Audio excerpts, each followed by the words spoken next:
Alright, you guys. It's been strange. Just had to move my car because somebody just walked up on it and was asking me all these questions. This is weird. So I'm a little on guard. I had to change locations. Anyway, you guys, the video. It's Rox with the 28th installment of Black Girls on Television. Let's get to the video, shall we? So, Empire. I'm sure you guys know why I'm making this face, but we're going to save it for a little later. You know, Andre went down to the hospital to check on old Granny. And Granny was just like, you know what, I had a voice once, but they took it from me. And she looks at Andre in his eyes and was like, you kin to me? Boy, is he! Jumping over to Hakeem and Jamal, you know, they working on this song. And there's a part where the girl needs to come in and sing the hook or whatever. Hakeem says that he's going to have Tiana do it. They were like, you sure you want to do that? You know, he was like, hey, Senorita, she's all on board. She's going to be good. Now, Cookie and Lucius is meeting with the musical director for the Aces. They're trying to figure out exactly what the Lions are going to be doing. Of course, Jamal is resistant. It's all kind of issues there. Cookie even tells Hakeem that he's got to sing with Lucius. And, of course, Hakeem is resistant as well. While she's in the middle of trying to convince him, in walks, you know, long-lost sister Vivica. Can't remember what her name is. Vivica tired of watching the drug addict sister's damn kids. So she fixing to send them on back down there for them to handle in wherever Empire is. Cookie is fussing with her because the drug addict sister just, you know, got back on track. Vivica says she don't give a damn no. Y'all better get some beds ready. These kids is coming. Now, because Jamal has such an issue with singing with the Lions, he tries to express this to the musical director for the Aces. It's a good-looking chocolate black brother. The black brother was already trying to convince him that, you know what, you got to sing what we say, okay? No new shit. People don't want to hear new shit at the awards show, so them two talking in the studio, all up in each other's face. You thinking that they got a problem with each other, but really it's very, you know, it's sexually charged. And all of a sudden, these two are starting to, you know, they tackle each other basically, and that shit is all hard and rough and throwing them up against it. I want to ask the gay men out there, y'all, my gay men rock stars, do you motherfuckers have nice, slow, soft, passionate sex? The shit is always looking like you borderline fighting each other. Like, why every show, whenever they show men having sex, these motherfuckers about to almost gonna have a damn black eye trying to get it done? I was like, it don't take all that, do it? But anyway, they get busy in the studio. Now, Tiana, Hakeem, they go in the studio, they do the song, and you can tell that at least that they had something at one time. Even though I think Hakeem's mind is definitely on Senorita, Tiana has other, you know, she has other plans at play. You know, she's just kind of teasing him like, oh, you the tied down man now. Okay, you sure your girl is gonna be all right with this? Yeah, Senorita's good. Okay. Anyway, she gives him a little kiss on the cheek before she walks out, leaves the door open to make sure that the nigga can see her going. Now, this is where shit gets a little weird. Cookie finally gets Jamal and Hakeem down to Leviticus to practice with Lucius.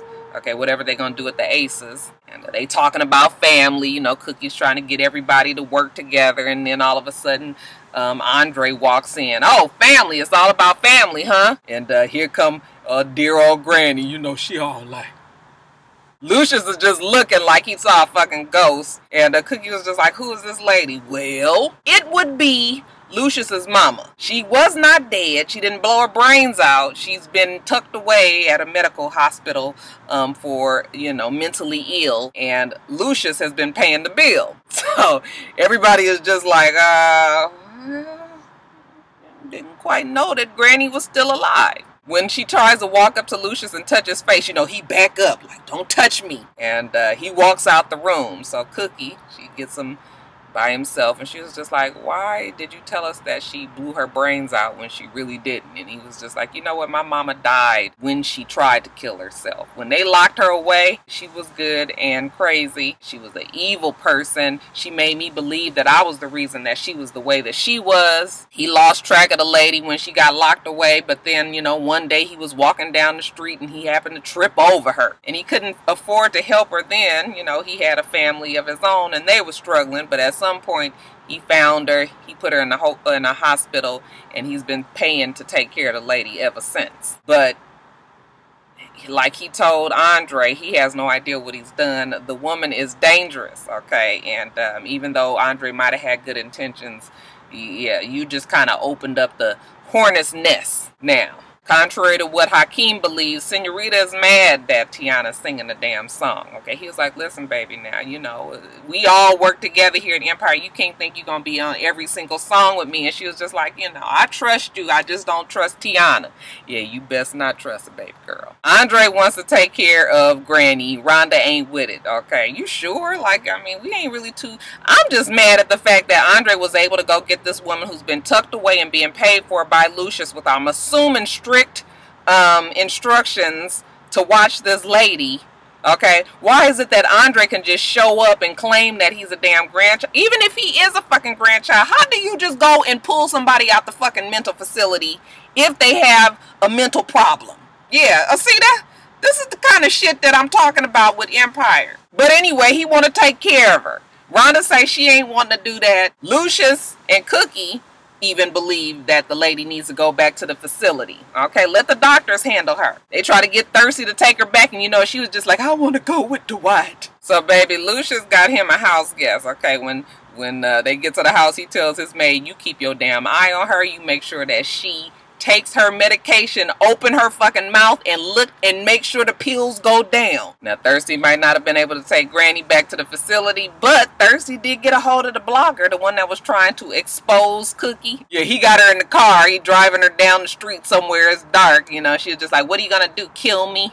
Okay, he was like, hey, I wouldn't even lay a hand on you. And when she opens the door, yeah, you know, some of his damn goons come and get her, put a bag over her head and take her off somewhere. So we don't know if they done roughed the lady up, if they done killed her, if they just scaring her, whatever. Now, I probably forgot to tell you that beautiful black bruh, you know, the musical director for the Aces, he gave Jamal the brush off when Jamal bumped into him in the P. Diddy tunnel that Empire has. I was just waiting for Mace to come skipping out the background, y'all. When Jamal thought maybe they had something going, Breadman tells him it ain't even like that. Don't be trying to push up on me like that.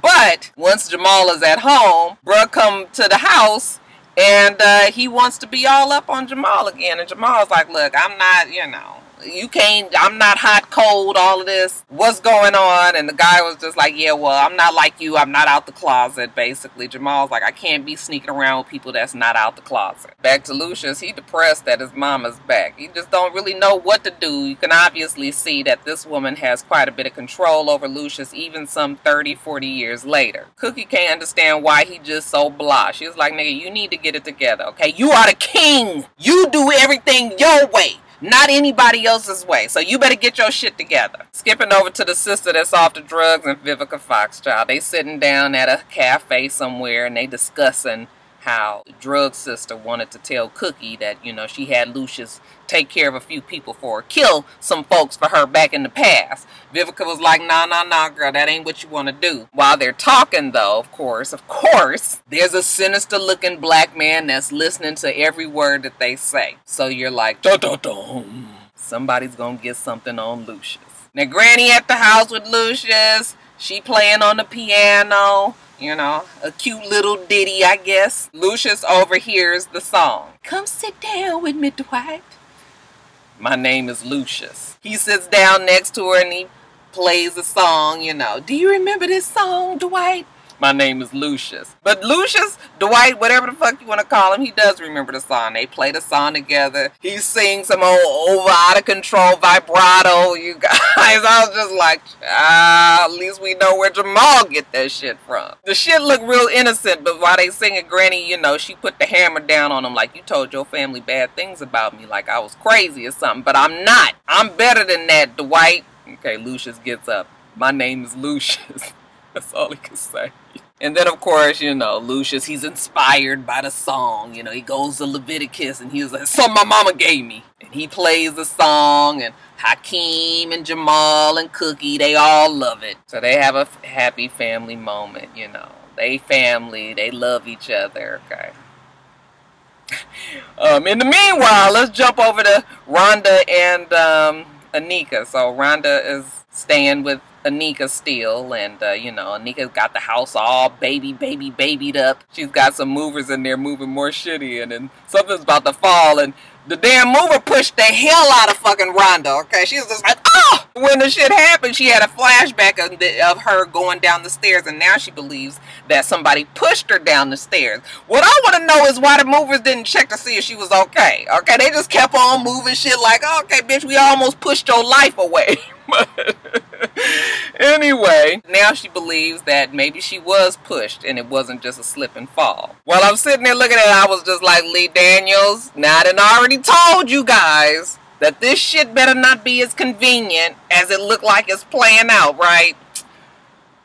We're going to talk about it in a minute. We find out that the man that overheard the conversation with the drug addict sister and Vivica Fox is actually an FBI friend. Drug addict sister doesn't know that, though. He actually is an old friend from the neighborhood, so that's how she knows him. And, but yeah, we see that he's from the FBI, so obviously the FBI is still trying to build a case against Lucius. And then, you know, we get another full speech, this time from Andre, about, you know, their family and they all each other got, and, you know, we get another fucking song. It's like all this damn music. Jamal goes and he realizes that he wants to further his relationship with the, you know, good-looking black brother musical director for the Aces. He finds him after their happy family moment and tells him to come on by the house. You know, he thinks he wants to do this. And then it happens, you guys. Rhonda and Anika are sitting together and they're talking. And of course, Anika is conveniently wearing the Christian Louboutin shoes, the flat shoes Rhonda saw walking out of the door when she fell down the stairs. Now Rhonda sees them. She has the flashback. She realizes that, oh my God, surprise, surprise, Anika pushed me down the stairs. Now listen, just from past experience with Empire, I have a feeling that it's just going to be Anika, and that was just the easiest and most obvious person. I am so disappointed in that. That's just like too easy.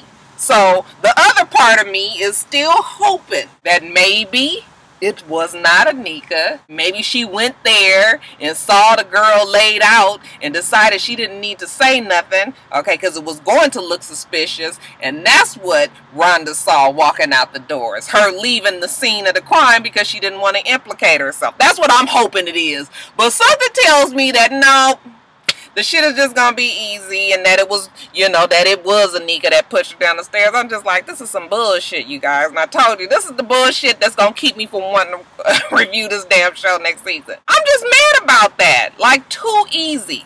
You know, everybody's like, I told you, no, we all knew it. It ain't no big secret. That shit was the obvious choice, honey. I was kind of hoping it was the pastor. But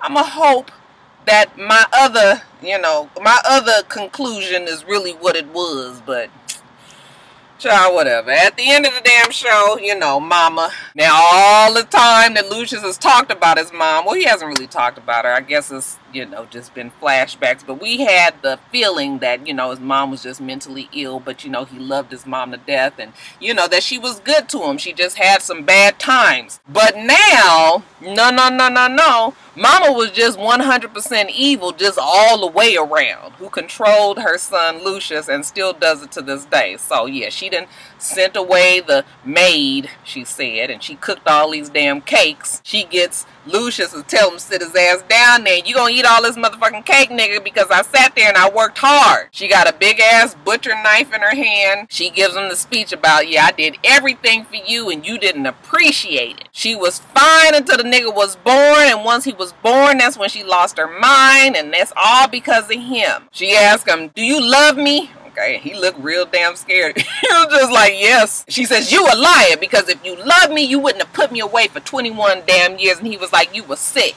There wasn't nothing wrong with me, but I know one thing. I'm sorry that I didn't kill you when I had the chance. Okay, and that nigga eat this fucking cake.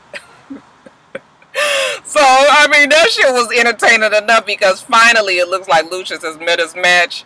But all of it is just ridiculous, you guys. So many crazy, weird, stupid plots, twists and turns, but y'all, I guess that's what a soap opera is, right? Now you guys, scandal. Hollis has taken the lead, and Olivia and Abby, they have agreed that they would back off each other until they can take Hollis down. However, as soon as Abby leaves out of the conversation, Olivia was just like, find some shit on Susan pronto. I mean, shit that will bury her. That's what she tells the gladiators. So yeah, it's not a good thing that Abby and Olivia are working together again like Quinn thought. It's still, you know, dog eat dog world. Abby, though, forever loyal to Olivia, she sticks to her word. She goes back and says, we need to find something on Hollis. I said, girl, see, that's why you're not gonna never beat Olivia, honey. You don't have it in you, just like Olivia said. Susan and David, they trying to fix it. They, you know, giddy. They talking. Long story short, David asked her to marry him, and she says yes. Now, Cyrus is at his wit's end with Vargas because he doesn't really know how to handle somebody that's pure as Vargas. He is a pure person who wants to make positive changes for America. He loves people. He wants to help, you know. And Cyrus don't understand. So he's just like, Olivia, I need you to tell me, have I lost it? Why am I having such a hard time with him? Because he is the genuine article, but he's losing in the polls. Olivia's like, he's not losing in the polls. You're not losing in the polls. My dad is still in this election. He was just like, well, what do we do about your daddy? I know you don't want to kill him. That's your dad and all, but what are we supposed to do? I mean, you can't seem to think that he's going to let Melly just take this election. He's going to steal it from you once Melly is the person that's in, you know, in place. And she was just like, look, I can't help you. You're going to have to handle that shit on your own. I got more shit to worry about. Now, Abby meets with Papa Pope. Actually, I guess he's called her down to his limousine, and she was just like, what do you want? I'm trying to help you because Olivia is going to smash you. We're not going against each other. We're trying to get Hollis. And he was like, okay, if that's what you want to believe, but I got some shit here. Go on and take this, okay? She had an abortion. It was Fitz's baby. Just go on and keep that with you, just in case. But enough of that. Operation Takedown Hollis Doyle is in full effect. The gladiators are back together, at least for now, okay? So we got to get this dirt on Hollis, okay? First they say that he stole the taxpayers' money. Hollis says, you know what, Fitz? He's old, snobby, old money kind of man, okay? He just playing on the fears of the poor. Ain't nobody believing that shit. They say that Hollis raped one of his wives. Hollis says, you know what? I done been with plenty of women all around the world. I ain't never had to twist an arm to get one of them to fuck me. They say that Hollis is a racist, that he hangs with the KKK, and that he even took a $100,000 donation. Hollis says, you know what? I am a defender and I protect free speech. Charlotte is one hot ass mess, okay? Edison and Papa Pope are watching from the TV shows and he's frustrated. He wants to comment on all the shit that Hollis says. Papa Pope was like, yeah, no. Stop trying to defend the black folks. There's a bigger picture at hand. You got white people who love you. More important, white people who love you and who want to back you. So what you need to do is stop about all this racism and social construct talk. Don't even do all that, because first of all, you come from money. You ain't never known nothing about the black struggle. You have no clue. So don't even try to traipse over into that, you know, into that field when you don't even know what the fuck you're talking about. What you need to do is just listen to what the hell I tell you to do. I chose you. You're going to be the first black president that everybody forgets is black. You do what the hell I say and we good. Otherwise, that's your ass. Edison falls in line real fast. And then Papa Pope says, and I think you ought to make Jake Ballard, you know, the top of your vice president list. Edison's like, I don't want to put him up there. And, you know, Papa Pope, he sits back. Oh, okay, well, I mean, it's your presidency. I can't tell you who to put on the list. He had that look in his face, but nigga, you gonna put Jake up there. Now, Liv is mad that they can't touch Hollis. Everything that he says in the negative in the public eye, he's able to turn around in some kind of way. Who does that sound like? Abby says, why don't we attack his stance on abortion? Because he had this mistress and Olivia cuts her off. No, we can't get into the whole abortion thing. The conservatives obviously will forgive him. When Olivia starts giving this whole long speech and then they see Hollis on Sally. When they turn up the TV, Hollis tells Sally that since he's in the, you know, in the running, and Susan and Melly is kind of flopping around in water, whoever drops out fast is the person that he'll put on as his vice president. So now he done added something else to the mix. You have got to love Hollis Doyle, right? Now they're all mad, but of course, everybody is considering it. Elizabeth wants to consider it. Abby doesn't want to consider it. Elizabeth was a little bit more cutthroat. She was like, we need to accept that shit before Olivia does. Abby was like, we agreed to a ceasefire. You know, I was just like, poor Abby. Girl, somebody done told you wrong. Melly starts to consider it, and, you know, the black gladiator, what the boy name is, y'all, I can't never remember. He was like, no, you got this. You're smart. You're capable. You're going to win. Okay, so you're not going to accept this deal. And finally, you guys, I saw the chemistry that everybody had been talking about for these last couple of weeks that I hadn't seen, but this is the first time that I actually saw, like, oh, okay, I guess there is something going on with Melly and old black gladiator boy. Now, Papa Pope, he is so funny because he gonna bully fucking Olivia into being his damn daughter. Okay, he was just like, I'm your daddy. This will never be over. I don't care how mad you get at me. But enough about that. You need to take Hollis's deal. And she was just like, oh, you want me to take the deal, huh? Okay, Olivia, I scare you. Me and Melly scare you. I was just like, girl, what the fuck he got to be scared of y'all for? But we let Olivia have her delusions of grandeur for a little while, okay? He was just like, no, Abby's going to do it. You better do it first. She cannot be trusted. She will slit your throat. They sure say some old dramatic shit, don't they? She doesn't believe him, but he was like, fine, do what you want to do, but I'm just letting you know you need to take that deal. Now, Edison meet with Jake. Edison tells Jake that he is not going to choose him as his vice president. Jake was like, we can do this song and dance as long as you want to, but you already know that I'm going to be on that damn ticket because my daddy said I'm going to be on it. You can stop all this grandstanding and acting like you're not going to do what the hell Pope say. And let me leave you with this. Remember that accident you had back in the day when you first met Olivia and you know, you basically broke every bone in your body? Okay, well that was not an accident. That was me. Put that in your pipe and smoke it. That damn Edison was looking like, what the fuck I done got myself into? Now Olivia meets with Hollis and she says, you know, she's considering taking this deal, but you know what, your rhetoric, your speech is hateful, is this, is that. We need to make some changes, tweak it. He was just like, you think I believe all the shit that I say? You know, no. Okay, I'm a businessman. Okay, I'm just gonna say this shit for the racists, get them to believe everything I say, and then 6 months down the line, I'll change it. I mean, I have a hard time even shaking the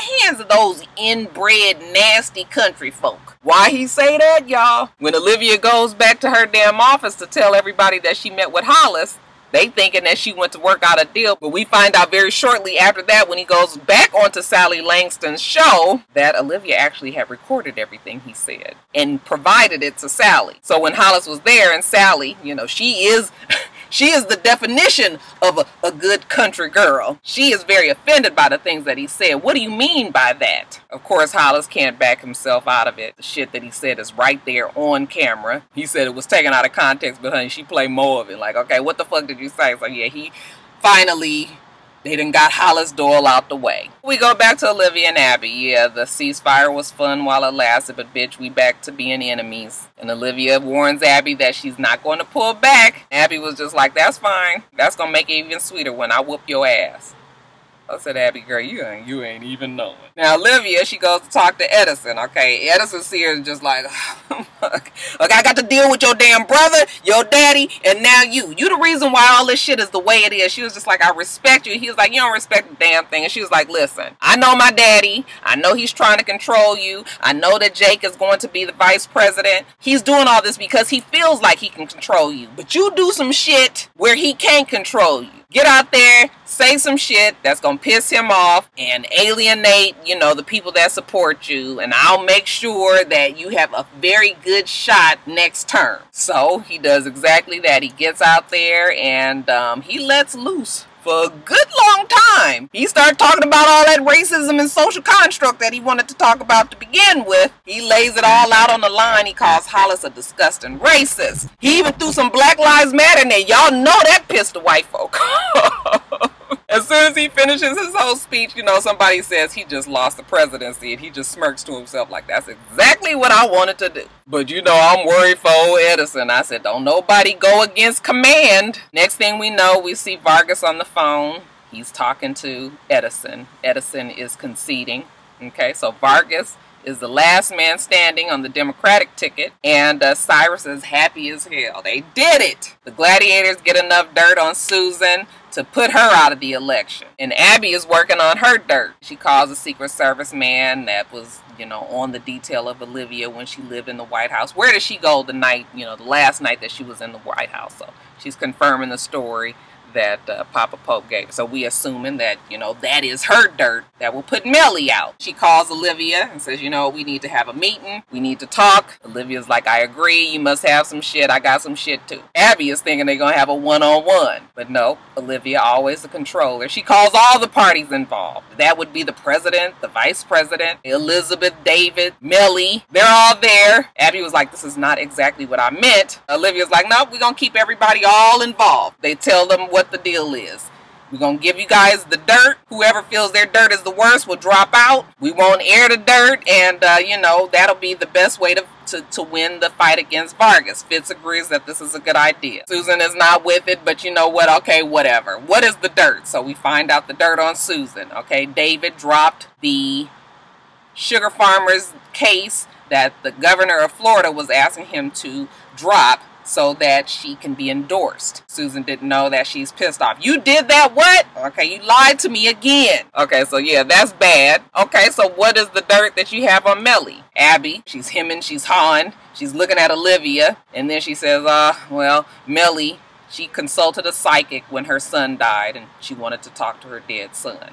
Melly was just like, I was, my son was dead. And Fitz was like, I don't think that that's fair. We can't use that. But Olivia's looking at Abby and knowing like, okay, that's not really that bad of a big of a deal. Because really, I feel like they could have spun that. I mean, this is a mother that's grieving. They could have figured something out there. Olivia realizes it and knows that Abby is holding back something. She had this folder in her hand, and honey, she was clutching it real tight. But they ain't got to worry about all that because Susan is just like, you know what, I quit. I'm done. Melly, you can have it. She's so mad. She tells David, you know what? You did not do that because you loved me. You did that because you didn't believe that I can do it. Fuck, I didn't even want to be the damn president to begin with. Okay, you the one made me do it, basically, and now you took the shit away from me again. Okay, he tried to tell her how much he loves her and all that, how she's worth. She was like, I know I'm worth it. Okay, I know I'm a fantastic person. You don't have to tell me that.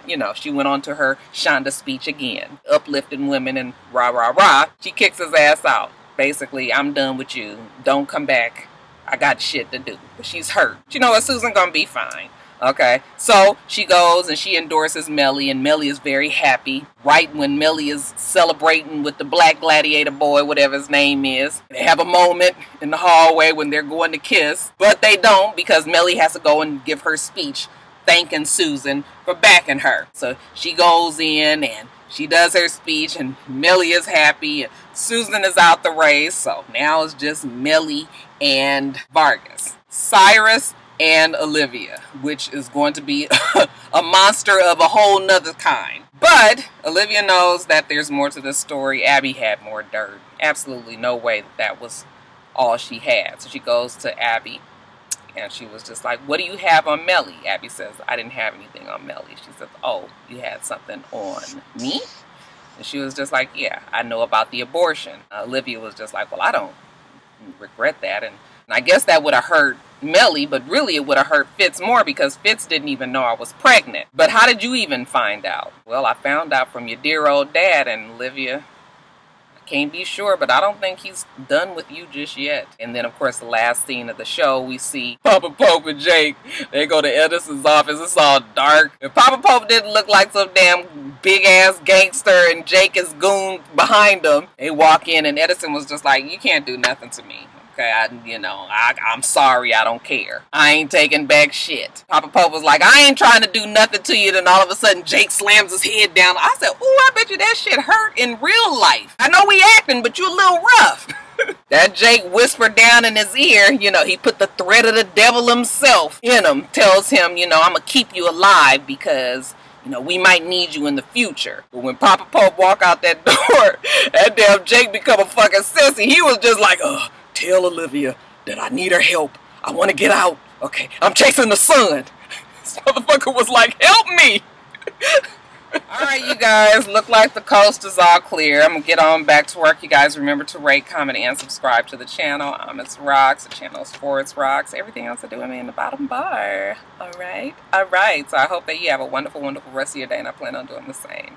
Till next time, Roxstars. Bye.